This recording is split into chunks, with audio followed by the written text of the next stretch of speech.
Welcome to Memorial Park in Hillsboro, Kansas. Here at Memorial Park, they've got 4 RV camping locations with water and electricity, and not an awful lot of shade. They have the somewhat expected water faucet in red. I always thought that blue meant fresh water and red meant non-potable, but I don't know, maybe there's no code. And of course the electrical outlets have got your standard 20, 30, and 50 amp outlets. Over by the bathroom is the dump station.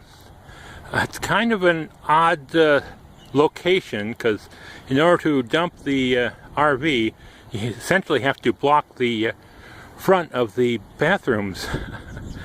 Oh well. At least it's a nice dump station with rinse water. I guess if the electrical outlets are locked, you need to call the police. When I arrived, they were all unlocked, so I just hooked up. Well, this park has got museum and visitor center. It's got some interesting old-time buildings. Nice little bridge across this little pond here, and a windmill. Well, here in the park they've got a little monument from the Boy Scouts in 1950, and it's Lady Liberty. Back behind the camping area there's this nice little park. Looks like they've got a gun there. They've got it's pointing at the playground. Okay.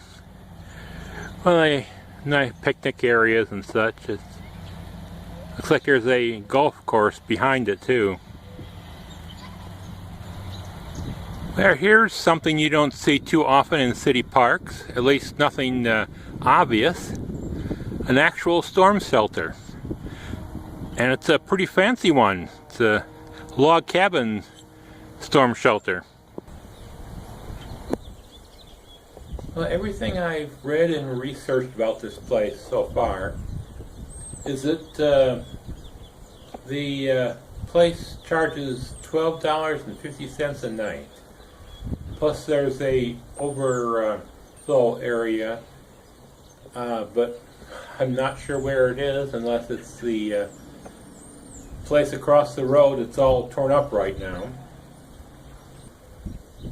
But the thing is, apparently you're supposed to contact City Hall to make payments, but City Hall is closed because it's the weekend.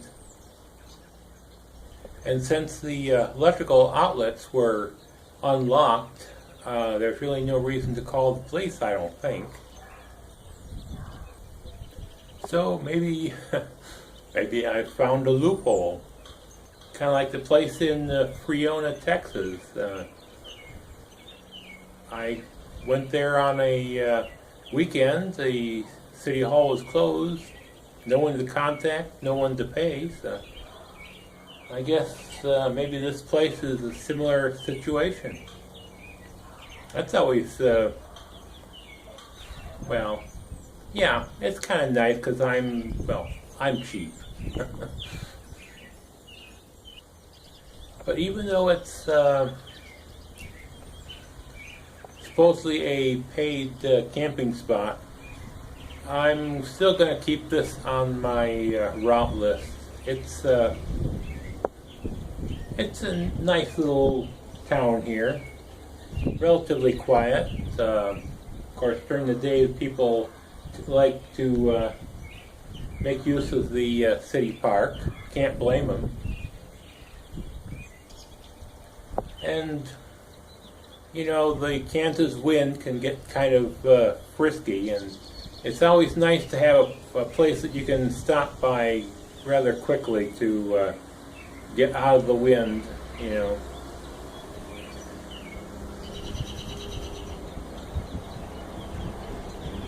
Yeah, it's kind of busy here.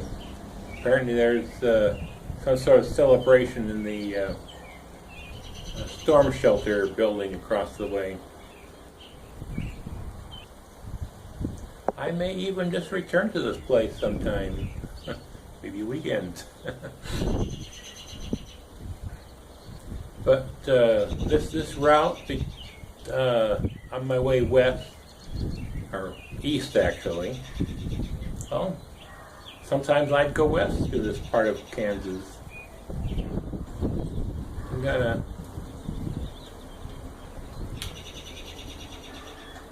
probably stop here again, yeah. I mean, really, there's really not that much in this part of Kansas for places for camping RVs and stuff. And since it's got water, electricity, and a dump station, and even if I don't necessarily stop here for the night, the dump station is free, so I can take advantage of that as I'm passing through. So I think I will recommend this place, at least for one night. It's worth it, I guess.